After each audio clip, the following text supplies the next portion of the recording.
తాకట్టులో ఉన్న బంగారాన్ని విడిపించి ఆ రోజు ఆన్లైన్ ధరకే కొంటుంది కొమ్మూరి గోల్డ్. నమస్కారం, వెల్కమ్ టు సుమన్ టీవీ. నేను గీతాంజలి. ప్రస్తుతం మనతో పాటు శ్రీచక్రపీఠం వ్యవస్థాపకులు, ప్రముఖ జ్యోతిష్యులు, సుమన్ టీవీ ప్రేక్షకులందరికీ ఎంతో సుపరిచితులు డాక్టర్ ప్రదీప్ జోషి గురువు గారు ఉన్నారు. వారితో మాట్లాడదాం. గురుగారు నమస్కారం అండి. శ్రీమాత్రే నమః. మరొక పరిహారం కోసం వచ్చాను.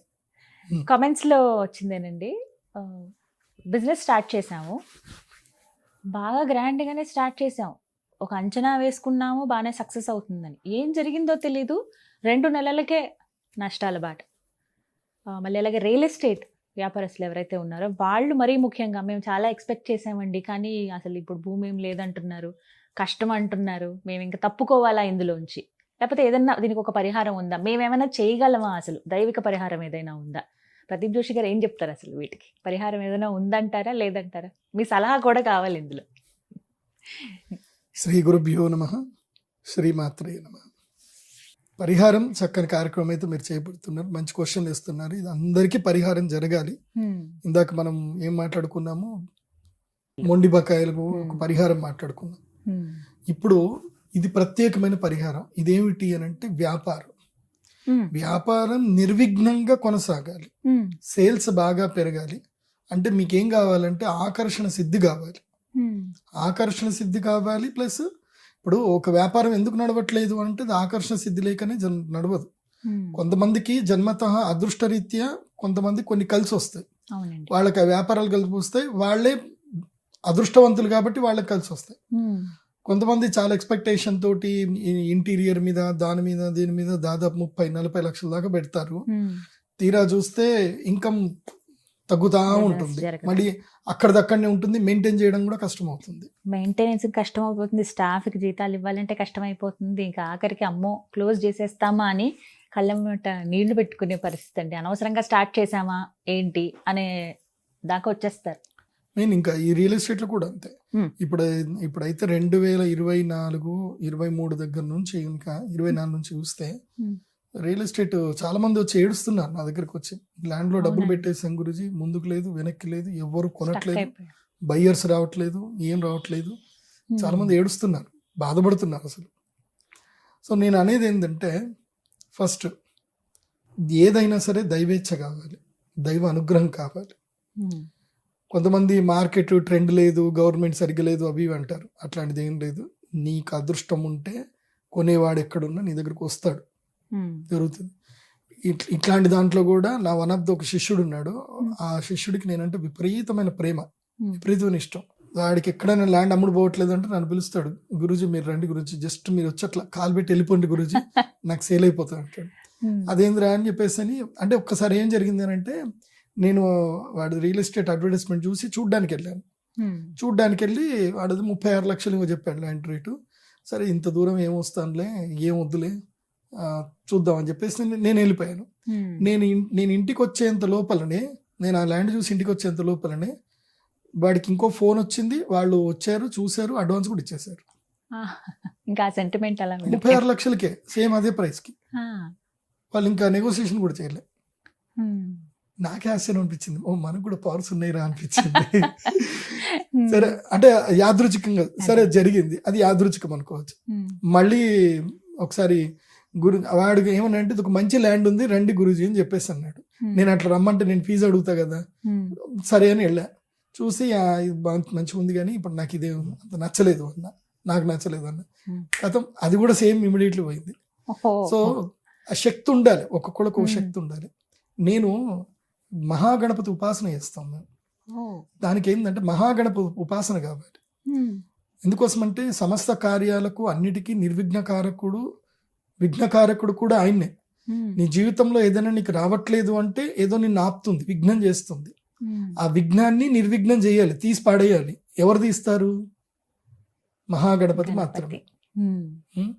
అందుకే ఆయనకేం చెప్తాము, ఏకదంతాయ విద్మహి వక్రతుండాయ ధీమహి తన్నో దంతి ప్రచోదయాత్. ఏకదంతం చతుర్హస్తం పాశమంకుశధారిణం రథంజవరదం వస్తైర్ బిభ్రాణం మూషకధ్వజం. సో ఇంకోటి నిర్విఘ్నం కురుమేదేవ సర్వకార్యేషు సర్వదా అని కూడా స్వామివారికి చెప్తాం మనం. కాబట్టి ఆ స్వామిని కొలవడానికి కూడా ఒక పద్ధతి ఉంటుంది. 2 రకాల పద్ధతులు ఉంటాయి. ఒకటేమో అర్క గణపతిని పూజ చేసే పద్ధతి ఉంటుంది, అది బేసిక్ లెవెల్. అర్క గణపతిని పూజ చేసేది బేసిక్ లెవెల్. అది కొంత సాధకులు పుష్యమి నక్షత్రం వచ్చిన రోజు అది సంగ్రహించాలి. ఆ రోజు ఉదయం 8 గంటల వరకే ఉంది, అంటే ఎర్లీ మార్నింగ్ సూర్యోదయం అయిన తర్వాత 8 గంటల లోపల దాన్ని తీసి సంగ్రహించుకోవాలి. ఏది అర్క వృక్షము అంటే జిల్లేడు చెట్టు, జిల్లేడు చెట్టు యొక్క వేరును సంగ్రహించుకొని తయారు చేసుకోవాలి. ఇది బేసిక్. ఆ తయారు చేసుకొని ఆ గణపతికి పూజ చేసినా లాభాలు వస్తాయి, విఘ్నాలన్నీ తొలగిపోతాయి. ఇది కామన్గా అందరికీ వర్తిస్తుంది. కానీ హయ్యర్ లెవెల్లో రావాలి. మహాగణేష నిర్భిన్న విఘ్నయంత్ర ప్రహర్షిత అమ్మవారి పేరు ఉంటుంది. ఆ మహాగణేషుని యొక్క విఘ్నయంత్రము యొక్క ఏదైతే శక్తి ఉంటుందో ఆ శక్తి ఒక యంత్రంలో ఉండాలి. ఆ శక్తిని మనం నిక్షిప్తం చేయగలిగేటువంటి ప్రవాళం మన దగ్గర ఉండాలి. ప్రవాళం అంటారు అంటే పగడము. పగడం ఫస్ట్ మీరు పగడం గురించి తెలుసుకోవాలి. ఈ భూమి మీద అత్యంత సహజంగా నీటిలో పెరిగేటువంటి ఒక అద్భుతమైన పుష్పం అది. ప్రవాళం అనేది ఒక పుష్పం, కాకపోతే అది రాయిలాగా గట్టిగా ఉంటుంది. పుష్పం అండి. ప్రవాళం అనేది పుష్పం యాక్చువల్లీ. అది నీటిలో పెరుగుతుంది. అది పువ్వు ఎట్లా పెరుగుతుందో అది కూడా అట్లాగే పెరుగుతుంది. అయితే ప్రవాళంకి ఒక నియమం ఉంటుంది. ఏమిటంటే దాన్ని మీరు ముడితే చచ్చిపోతుంది, ముట్టకూడదు. పగడాన్ని ముట్టకూడదు, ఆ చెట్టును ముట్టకూడదు. పగడాన్ని ముడితే అది భయపడుతుంది. అంటే భయం అంటే ఏంటంటే దాని లోపల ఉన్న ఆ పవిత్రత అది ఏమవుతుందంటే ఎగ్జాల్టెడ్ అయిపోతుంది. కానీ పగడము తనంతట తానుగా పూర్తిగా అయ్యి ఆయుష్ అయిపోయిన ఆ పగడం ఏదైతే ఉంటుందో అలాంటి పగడాలు రేర్గా దొరకవు. అలాంటి పగడముతో అందులోపల రెడ్ కలర్లో ఉండాలి. ప్రవాళం అంటే ఏంది, రక్త ప్రవాళము లేదా ఎరుపు వర్ణంలో ఉండాలి. అంటే రక్తం ఏ వర్ణంలో ఉంటుందో ఆ వర్ణంలో ఉండేటువంటి యొక్క పగడము దొరకడం కష్టం. అలాంటి పగడముతో తయారు చేసిన గణపతిని మనం పూజ చేయాలి. అది ఒక తరానికి కాదు. ఇప్పుడు మీరు అర్కంతో చేసుకున్నది ఉందనుకోండి, మీరు అభిషేకం చేసినా ఏం చేసినా అది కొన్ని రోజులకు పాడైపోతుంది, పురుగు పడుతుంది. కానీ ఈ పగడం ఏదైతే ఉందో ఒక్కసారి మీ ఇంట్లోకి వస్తే మీ 100 తరాలకైనా అది అట్లాగే ఉంటుంది, పాడవద్దు, అట్లా స్థిరంగా ఉంటుందండి. కాబట్టి ఆ ప్రవాళ గణపతిని పెట్టుకొని గణపతికి సంబంధించిన అథర్వ శీర్షం ఒకటి ఉంటుంది. గణపతి అథర్వ శీర్షంలో మనకి ఆ ఉత్తర పీఠికలో చెప్తారు, దాంట్లో ఫలశ్రుతులు చెప్తారు. యో మోదక సహస్రేణ యజతి సవాంఛిత ఫలమవాప్నోతి. ఏంటి, ఎవరైతే గనక 1000 లడ్డూలతోటి, 1000 లడ్డూలు అంటే ఏంది, ఇప్పుడు మన మామూలుగా కరిజలు అని ఇక్కడ మన తెలంగాణలో అంటారు, అక్కడ ఏమంటారో తెలియదు, కానీ ఒక పూరి చేయాలి. పూరిలాగా మోదకాలు, అదే గోధుమ పిండితో పూరిలాగా చేసుకోవాలి. అందులోపల ఏం చేయాలంటే అటుకులు, తర్వాత కొబ్బరి పొడి, తర్వాత బెల్లము, తర్వాత కొంచెము ఈ చెరుకు గడలు అవన్నీ చిన్న చిన్నవి వేసి ఇవన్నీ వేసి కలపాలి మంచిగా. అందులోపల పేలాలు కూడా వేయాలి. పేలాలు వేసి అన్ని కలిపి దాన్ని ఒక మంచి ఇంగ్రీడియంట్ లాగా చేయాలి. దాన్ని నెయ్యి వేసే కలపాలి. కలిపి అవన్నీ కూడా తీసుకొచ్చి ఏం చేయాలంటే దీంట్లో పెట్టి దీన్ని మూసి నెయ్యిలో వేయించాలి. నెయ్యిలో వేయించాలి. వేయిస్తే అప్పుడు మోదకం తయారవుతుంది. ఈ మోదకం గణపతికి చాలా ఇష్టమైన మోదకం ఇది. కాబట్టి ఆ మోదకం అట్లాంటివి ఎన్ని కావాలంటే 1008 మోదకాలు కావాలి. 1008 మోదకాలు సిద్ధం చేసుకొని మీరు మీ ఇంట్లో కానీ లేదంటే ఇప్పుడు మా దేవస్థానంలో కూడా మేము చేస్తాం. హస్తా నక్షత్రం రోజు చేయాలి. ఏ రోజు? హస్తా నక్షత్రం. ఏ రోజైతే హస్తా నక్షత్రం ఉందో ఆ రోజు మాత్రమే చేయాలి. మిగతా రోజులు చేయొచ్చు, కాకపోతే దీనికి ఉన్నంత పవర్ దానికి ఉండదు. ఎందుకోసం అంటే గణపతి జన్మ నక్షత్రం హస్తా నక్షత్రం, ఆయనకు ప్రతి నెల పుట్టినరోజే. కాబట్టి హస్తా నక్షత్రం రోజున గణపతి పుట్టినరోజున చెయ్యాలి. ఒకవేళ అది హస్తా నక్షత్రం కుదరలేదంటే శ్రవణ నక్షత్రం, అది కుదరలేదంటే రోహిణి నక్షత్రం. కానీ ఫస్ట్ ప్రియారిటీ హస్తా నక్షత్రం, సెకండ్ ప్రియారిటీ శ్రవణ నక్షత్రం, థర్డ్ ప్రియారిటీ రోహిణి నక్షత్రం. ఈ 3 నక్షత్రాల్లో ఎప్పుడైనా సరే మహాగణపతికి పూజ చేయాలి. మహాగణపతిని హస్తా నక్షత్రం రోజున ఈ 1000 లడ్డూలు పెట్టుకొని ఆ గణపతికి, ప్రవాళ గణపతికి అభిషేకం చేయాలి. ఎందుకోసం అంటే దీనికి ప్రమాణం ఏంటి? ఇప్పుడు ఉదాహరణకి ఇదంతా చెప్తున్నా అంటే నా సొంత పైత్యాలు కావు. నేను ఏది చెప్పినా ప్రమాణబద్ధంగా చెప్తాను. అంటే శాస్త్రీయ దృక్పథం దాంట్లో ఉండాలి, నోటికి వచ్చింది చెప్పకూడదు. దాంట్లో మనకి గణపతి అథర్వ శీర్షంలో ఏం చెప్తారు అంటే గణపతి యొక్క శక్తి చెప్తారు. రక్తం లంబోదరం రక్తం లంబోదరం శూర్పకర్ణికం రక్తవాసిసం రక్తగంధానులిప్తాంగం రక్తపుష్పై సుపూజితం అని ఈ రక్తం అనే వస్తుంది మొత్తం.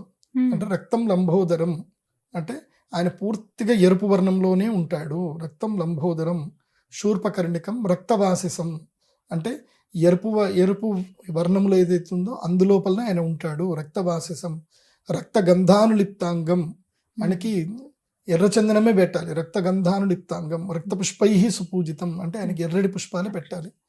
రక్తపుష్పై సుపూజితం ఏవం ధ్యాయంతి యో నిత్యం సయోగి యోగినాంబరః అంటే యోగులందరూ కూడా ఆయనని రక్త గణపతి గాని ఎరుపు వర్ణంలో ఉన్న గణపతి గాని పూజిస్తారు. ఏవం ధ్యాయతి యో నిత్యం సయోగి యోగినాంబరః ఓం నమో వ్రాతపతయే నమో గణపతయే నమో ప్రమదపతయే నమస్తే అస్తు లంబోదరాయ ఏకదంతాయ విఘ్న వినాశినే శివసుతాయ శ్రీ వరదమూర్తయే నమో నమః అని గణపతి.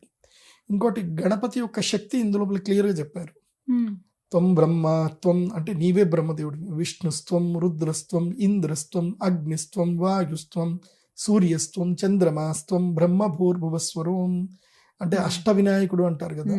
ఈ అష్టవసువుల యొక్క శక్తులు ఏవైతే ఉన్నాయో ఈ 8 ఈ యొక్క సమస్త భూలోక ప్రపంచానికి ఈ సమస్త సృష్టికి బ్రహ్మాండానికి 8 మంది చాలా ఇంపార్టెంట్. బ్రహ్మత్వం విష్ణుస్త్వం రుద్రస్త్వం ఇంద్రస్త్వం అగ్నిస్త్వం వాయుస్త్వం సూర్యస్త్వం చంద్రమాస్త్వం బ్రహ్మ భూర్భువస్వరం గణాది ఈన్ పూర్వముచ్చార్య వర్ణాది ఈన్ తదనంతరం అంటే గణాదినే మొదలు ఉచ్చారించిన తర్వాత మిగతా వర్ణములన్నింటినీ ఉచ్చరించాలి. అనుస్వార పరతర అర్ధేందురస్థం తారేణ రుద్ధం ఏ తత్వం అనుస్వరూపం అని గణపతి అథర్వ శీర్షం చాలా శక్తివంతమైన మహామంత్రం. అది ఒక 11 సార్లు చదవాలి, మినిమం 11 సార్లు చదవాలి. తర్వాత ఈ ఏదైతే మూలమంత్రం ఏదైతే ఉందో అది ఒక 3 బ్రాహ్మణులు 4 బ్రాహ్మణులు కూర్చోబెట్టుకొని ఆ మూలమంత్రాన్ని కూడా శక్తి కొలది ఎంత వీలైతే అంత చదవాలి. వాస్తవంగా 4 బ్రాహ్మణులు 5 బ్రాహ్మణులు మనిషికి 200 సార్లు అయితే చదవాల్సింది ఉంటుంది. లక్ష్మీ గణపతి మూలమంత్రం ఉంటుంది, ఆ మంత్రముతో పూజ చేయాలి. అయితే ఇవన్నీ అందరికి వస్తాయి కానీ ప్రవాళ గణపతి ఎక్కడ దొరకదు. అది కూడా పెద్దగా ఉండాలి. మనకి అంగుష్ట మాత్ర పరిణామం కన్నా ఉండాలి, అంగుష్ట మాత్రంగా ఉండాలి, పెద్దగా ఉండాలి. ఉంటే పవర్ అద్భుతమైన పవర్, ఇంకా అందులోపల డౌట్ లేదు. మా చుట్టాల్లోనే అంటే దాదాపు నేను ఇది నేను సిద్ధి పొంది 16 ఏళ్ళు అయింది. 16 ఏళ్ల క్రితం నేను సిద్ధి పొందినప్పుడు మా చుట్టాల్లోనే మా బావ ఉంటాడు. వాళ్ళు ఏంటంటే ఎంత చేసినా వాళ్ళకి ఏది కలిసి రావట్లా. ఒరే ఇదేదో చూడరా చేయరా అంటే సరే నేను పోయి వాళ్ళ ఇంటికి వెళ్ళి యాగం చేయించాను. యాగం చేసిన తర్వాత ఇప్పుడు మా బావ మా వదిన అంటే మా బావ తర్వాత మా అక్క వాళ్ళు మా మేనబావ అవుతాడు. వాళ్ళు చక్కగా యూకేకి వెళ్ళి సెటిల్ అయిపోయారు. వాళ్ళు మస్తు విపరీతంగా డబ్బు వాళ్ళకి. సో ఏదైనా సిద్ధి పొందాలి, సిద్ధిని సద్వినియోగం చేసుకోవాలి, శ్రద్ధ భక్తి ఉండాలి. అదేవిధంగా సనాతన ధర్మం పట్ల మక్కువ ఉండాలి. సనాతన ధర్మాన్ని కాపాడాలనేటువంటి యొక్క స్థైర్యము, ధైర్యము, ఆశ, ఆశయము అన్నీ ఉండాలి. అవి ఉంటే ఆ స్వామివారు అనుగ్రహిస్తారు. దానికి మేము ఉన్నాం, మేము మీకు సహాయం చేయడానికి ఉన్నాం. మరి ఎలా అండి మా అలాంటి వారికి మరి ప్రవాళ గణపతి ఎక్కడ దొరుకుతారు, ఎలా తీసుకోవాలి? నా దగ్గర ఇప్పుడైతే 100 ఉంటాయి, నా దగ్గర ఉంటాయి. నేను హస్తా నక్షత్రం రోజు మీరు ఇది ప్రత్యేకంగా మీ ఇంట్లో చేయించుకుంటే బెస్ట్. మీరు సామూహికంగా చేసుకున్నా అంతే డబ్బులు, మీరు ఇంట్లో చేసుకున్నా మీకు అంతే డబ్బులు. ఇంట్లో చేసుకుంటే ఒక 25,000 ఎక్స్ట్రా అవుతాయి, సామూహికంగా చేసుకుంటే 25,000 తక్కువ అవుతాయి, అంతకుమించి ఏం లేదు. మా టెంపుల్కి వచ్చి చేయించుకుంటే తక్కువ అవుతాయి. సో అంటే మా ఇండివిజువల్గా చేయించుకుంటే బాగుంటుంది. ఇండివిజువల్గా మా అమ్మవారి టెంపుల్లో వచ్చి ఒక ఇండివిజువల్గా చేయించుకోండి. నేనైతే చెప్పేది ఏంటంటే ప్రత్యేకంగా 4 బ్రాహ్మణులను కూర్చోబెట్టుకొని మంచిగా మండపం వేసుకొని 16 కలశాలు పెట్టుకొని మంచిగా ఇండివిజువల్గా చేయించుకోండి. మీ స్థానంకి రమ్మన్నా వస్తారు కానీ దానికి ఛార్జెస్ ఇంకా ఎక్స్ట్రా పడతాయి. కానీ దీనికి మాత్రం మినిమం మేము 1 lakh రూపీస్ ఛార్జ్ చేస్తాము. సో అందుకోసం అంటే ఆ ప్రవాళము గణపతి దొరకదు. అది ఇది పగడం గణపతి, ఇది ప్యూర్ పగడంతో చేసిన గణపతి. పగడంతో ఇంతే ఉంటుంది. ఈ గణపతికి మహాశక్తి సంపన్నం, దీంట్లో డౌట్ లేదు.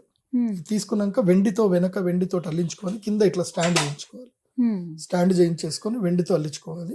సో వెనక ఏదైతే మనం వెండిది కవచం చేయించుకుంటామో దానికి చిన్నగా ఛత్రి చేయించుకోవాలి. చిన్న ఛత్రి, స్వామివారి మీద చిన్న ఛత్రి ఉండాలి. సో మనం ఏం చేయాలంటే ఈ వెండి కవచము తీసేసి ఛత్రి తీసేసి వెండి కవచం ఏదైతే ఉందో హోల్డింగ్ లో పెడతామో అది తీసి అటు కింద సింహాసనం లాగా ఉండాలి. ఉమ్, అది తీయించేసి దీన్ని అభిషేక పాత్రలో పెట్టుకొని అభిషేకం చేయాలి. ఉమ్, చక్కగా స్వామివారిది రోజు ఓం గం గణపతయే నమః, ఓం గం గణపతయే నమః అని చెప్పి అభిషేకం చేసుకోవాలి. ఉమ్, అభిషేకం చేసిన తర్వాత ఏం చేయాలి, ఈ గణపతికి ఏంటంటే వెంకటేశ్వర స్వామి వారికి అభిషేకం అయిన తర్వాత పునుగు పిల్లి తైలం పెడతారు ఉమ్, ఆయనకి. అవునండి. అట్లాగే ఈ ప్రవాళ గణపతికి ఏంటంటే అభిషేకం అంతా చేసిన తర్వాత తడిగుడ్డతో తుడిచిన తర్వాత ఉమ్, మందార తైలం పెట్టాలి. ఆహా, ఈయనకి మందార తైలం ఇష్టం. మందారం ఏ వర్ణంలో ఉంటుంది? ఎరుపు. ఎరుపు వర్ణంలో ఉంటుంది. ఉమ్, ఈయనకి మందార తైలం అంటే ఇష్టం. ఉమ్, ఒకవేళ మందార తైలం దొరకకపోయినా జాస్మిన్ తైలం అయినా పెట్టవచ్చు. ఉమ్, కానీ మందార తైలం ఈజ్ ఫస్ట్ ప్రియారిటీ. దొరుకుతుంది మీకు ఆన్లైన్లో ఎక్కడైనా మందార తైలం. లేదంటే మీరు తయారు చేసుకోవాలి మందార తైలం. ఉమ్, మందార తైలం పూయాలి. మందార తైలం పూసి మంచిగా స్వామివారి గంధం కుంకుమ పెట్టి అరకపత్రము, అరకము తెలుసు కదా, గరిక, ఆ, గరికలో గరిక. పెట్టేసి మంచిగా లడ్డూలు నైవేద్యం పెట్టండి. ఉమ్, ఇది ఎవరి ఇంట్లో ఉంటుందో వాళ్ళ ఇంట్లో ఇంకా ఏ విఘ్నాలు రావు, వాళ్ళకి ఏ సమస్యలు రావు. ఏది వచ్చినా స్వామివారు కొట్టేస్తారు, ఇంకా ఉమ్, దగ్గర దాకా ఏవి రావు. ఉమ్, ఇది ఒక్కసారి తీసుకుంటే life time um, for ever మీరు మీ తరతరాలకు, వంశాలకు, అనువంశాలకు అందరికీ వచ్చేది.